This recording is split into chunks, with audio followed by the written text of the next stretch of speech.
So hey guys, what's up? This is Ezekiel, and welcome back to the next episode for the Battle Cats Evolution series. Yeah, so in the last video, we talked about the Pico Taro cat, which is the guy on the screen right there, and so today we're actually going to be going back to a cat that I've already made a video for, but because it got a true form in one of the, not really, recent updates, but it happened a while ago, I decided to redo the video just because I thought that it was pretty necessary to talk about it again, because if I don't, then, I might miss the opportunity to do so. So that cat, my friends, is not the Oreo McFlurry with fries. That's actually, that is something completely different that my friend actually wants if, she beats me in a particular bet.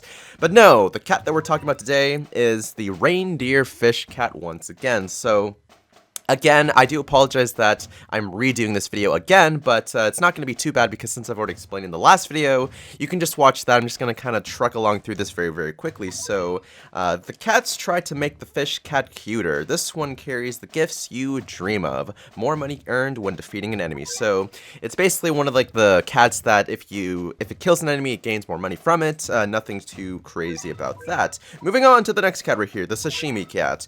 The cats tried making the fish cat look tastier, earned stars and hospitality for its sacrifice, more money earned when defeating an enemy. So basically gains the exact same abilities. You got the reindeer Santa looking cat at the start, and then it goes from that to a more tastier sushi-like sort of variant, and that's basically all you need to know. Right, now, the main show, or the main star of the show right here, I know I kind of sped through that really, really fast, but I just want to get up to this guy right here, the Xmas Pudding Cat. Oh my goodness, this is the one that's, it was a little bit startling, to be totally honest, when I first saw this, like, when the actual battle or the event came along into the game, but at the same time, you kind of have to give it credit because it's like freaking Christmas and pudding put together into one cat right here. It's just like, what more do you need right here?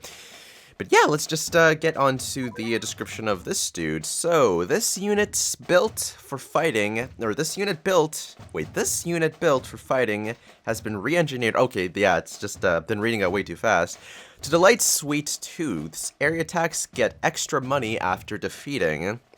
Defeating what? Defeating enemies? Defeating children? Defeating, like, trees? Like, it should have specified right here. I'm pretty sure they would have had enough text to actually fit some sort of word right there. But yeah, it's a pretty cool cat right here. It's sort of for all them, sweet lovers out there, but that's not what's the most interesting thing about this cat. The most interesting thing is that it now has the ability to do area attack damage. So before, I believe in the last video I said that this cat wasn't really the greatest in terms of just its abilities and its usefulness compared to other money-making cats such as the Thief Cat in its true form, just because this one didn't have air attack, so it had a hard time dealing with like really big groups of enemies. But now that it has the air attack ability, it no longer has that as an issue, so it's actually pretty viable. And because it was already part of like the fish cat variant, as you can see I have all three right there, it's already kind of tanky, so it's sort of like a tanky money-making sort of cat that can actually be quite useful in certain scenarios, or just scenarios in general, because it's like a money cat, so it's not like it's good for any specific scenario, it's good for like just general scenarios. So for this particular composition, we're going to be going with the basic unit defense up with the extra monies here and there, and then we're just going to use the standard 2 wall cats as our spams, and then we're going to have all the fish cats together just because I feel like it'd be super cool to have all of the true forms fighting as one. As you can see, you've got the island cats, got the maniac island cat, which I actually got recently just because the thing is that I was supposed to get the maniac island cat a long time ago. I just never really did it because I was kind of too lazy to actually go through with the battle just because it was really annoying. There's RNG and all that fun stuff, but I was able to finally get through with it and got this cat, so I'm pretty proud of that. And then of course we have the Xmas Pudding Cats. So we got all the fish cats together, should be pretty awesome. And let's just go straight into the battle. But before we do that, I'm actually going to do something a little bit different. So, hit my face right there, didn't mean to do that. Some people were complaining that in the older videos that I did like way before, it was a lot nicer because I actually talked about like the looks of the cats and stuff like that. So, what I'll do for this video anyways is that I'll quickly go into the dojo, I'll send out the Xmas Pudding Cat, and I can quickly just talk about the aesthetical looks and, my general thoughts on basically what it looks like overall. So, you can see why I think it's kind of weird, because, you have basically the same layout as it was for the Sashimi Cat. It's just that now you have sort of this log thing with, what appears to be a strawberry, a bell, and then maybe like some sort of a chocolate dessert on top of like the backside right there. Not really sure, but it looks pretty nice. You know, I'd eat it probably, like if it was on like the Christmas table. I mean, Christmas already happened before, so it's not really relevant anymore. I guess you could eat it for New Year's if that's a thing, if that's what you want to go for. So, you know, it's a fairly nice looking dessert. And then you have the two cats in the front that are pulling it once again.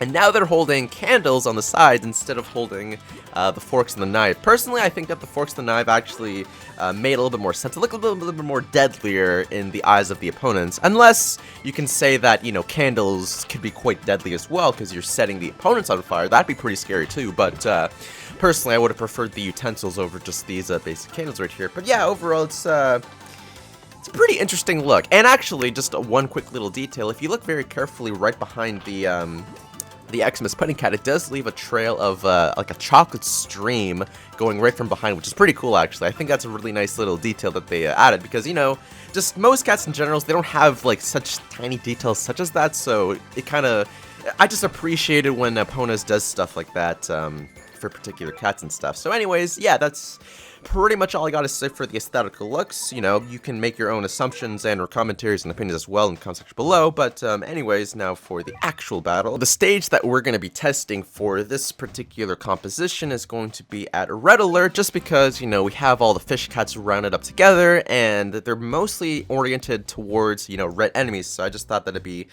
pretty necessary or just pretty valid to use these guys in this particular scenario right here. So let's just start out by sending out the Xmas Pudding Cat right off the bat, and you can see that it's able to pretty much tank and destroy the red bunnies without little to no issues, so it's not super surprising because they're not really the strongest of units anyways, and this is only like the 1-star level as well. It's not the 2-star or the 3-star, so it's nothing too super crazy, but it's still impressive that these guys can, you know, they can't necessarily one-shot. It takes, like, maybe a few shots before they can actually go down. So it's not, like, super spectacularly stellar, but it's pretty good, too. But anyways, this is where it's gonna go. So now we're gonna send all the fish cats right here, and hopefully things can go well right now. So you can see that, you know, the only problem with the Xmas Pudding Cat is that it doesn't actually have the same strong effects that it does with the two other like fish cat variants, so it doesn't really necessarily do super well against red units overall, but with the money bonus, if it does happen to land the killing shot, it can still be pretty effective nonetheless. So ooh, things aren't looking too good right now. Maybe this wasn't actually the best stage to do this test right here, because these guys are you know, they're pretty strong.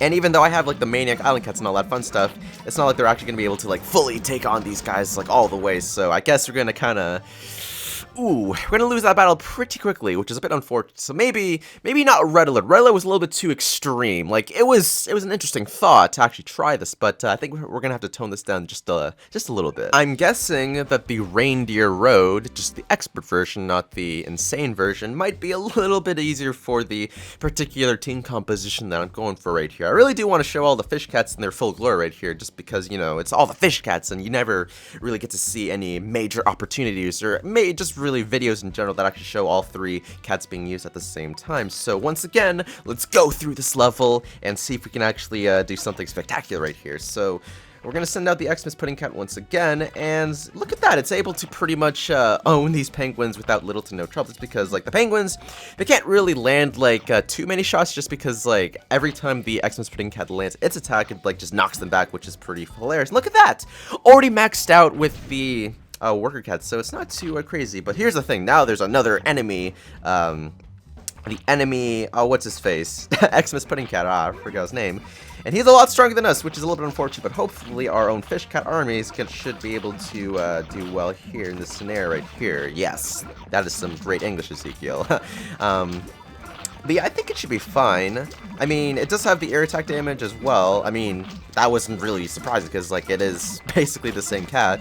But it has a much faster attack rate and more power. Like, here's the thing, too.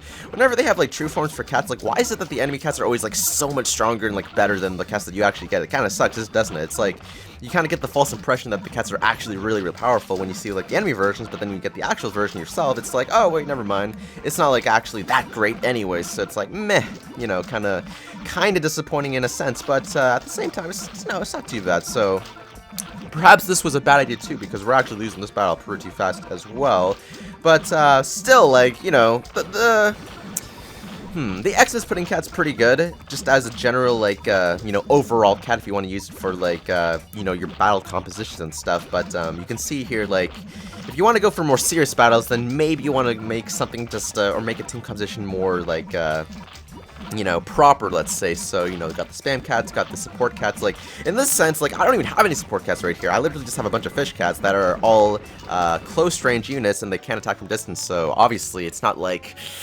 It's kind of like, you know, when you're using these guys, but still, I'd say that it was, it's what counts, the effort that counts right here, yeah. So, anyways, guys, that's pretty much going to be it for this video. So, do I think that the Xmas Pudding Cat is good? Yeah, I think it's pretty good. So, you know, before, I thought it was actually really not viable for many battle scenarios, but now that it has a true form, has increases in its HP, attack, and all that fun stuff, and has the air attack damage, which is the most important thing, then yeah, you can definitely use this for your battle compositions if you need. You know, if you don't have the Thief Cat, of course, like, I still think the Thief Cat is the better option just because it's faster, it has a faster attack animation, and I believe it has a little bit more range versus the Xmas Pudding Cat, so it's just a little bit better overall. But if you don't have the Thief Cat, then this cat is also pretty good as well. So yeah, guys, that's pretty much going to be for this video. Thanks so much for watching. If you enjoyed it, then hit that like button, comment, and subscribe, and stay tuned for more Battle Cats videos in the future. If you have any more suggestions for cats that you want to see in later episodes, just let me know in the comment section below, and I'll, you know, make it happen at some point in the future. But yeah, thanks for watching. I'll see you guys next time. Woo!